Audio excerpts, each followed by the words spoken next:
Today, we are in the county of warriors, the birthplace of our dreaded ARF Red Dragons, whose bravery in battle inspired our liberation struggle and put the enemy on constant notice that our unshakable resolve to liberate our homeland is here. Our Ambazonian Restoration Forces in Lebialem defined the trajectory of our liberation endeavor as far as the ground game is concerned.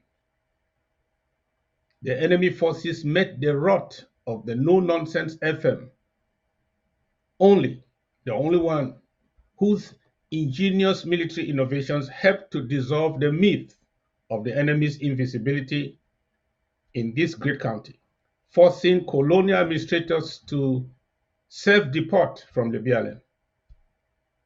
They suffered countless defeats in battle under my watch, and thanks to the warrior spirit of the people of Lebialem. Let's not forget the lesson we all learned from this county. You showed us a semblance of, or has shown us a semblance of, what a liberated Ambazonian territory looks like, void of any resident colonial administrator, but under the authority and control of our forces and community leaders. Unfortunately, these military gains were short-circuited by some revolutionary merchants who dressed themselves as comrades amongst us. These dubious deal makers deceived the former FM of Lebialem and tried to use him to secure command and control of our resistance and probably use his allegiance to project ownership of the People's Revolution. They reached out to the Paul Tassons for their own share of blood-stained dollars from Etudi. These people used, corrupted, and misled our forces and betrayed our people and the same people they purported to fight for.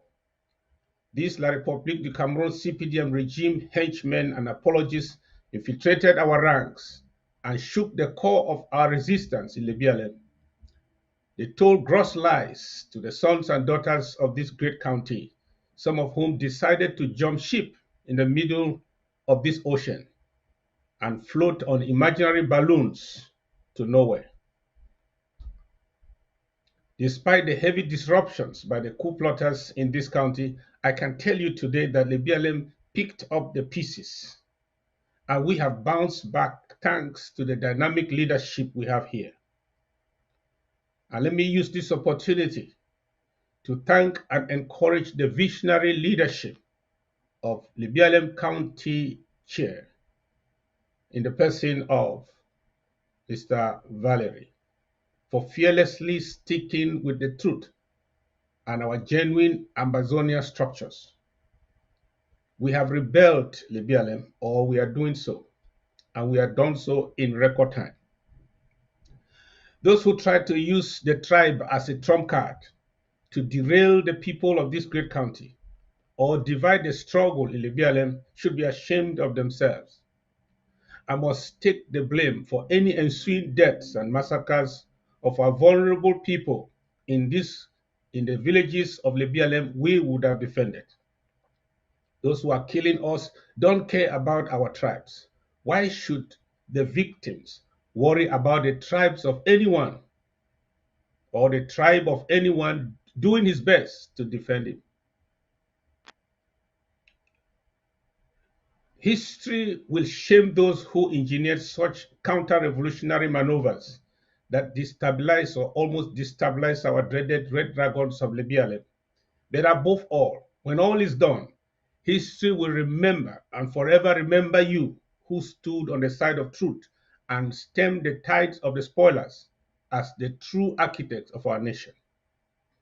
Thank God that the ARFs, like our forces throughout the territory, are like the mythological phoenixes. They rise from their ashes with renewed vigor and bravery for a new life cycle. Lebialem is back.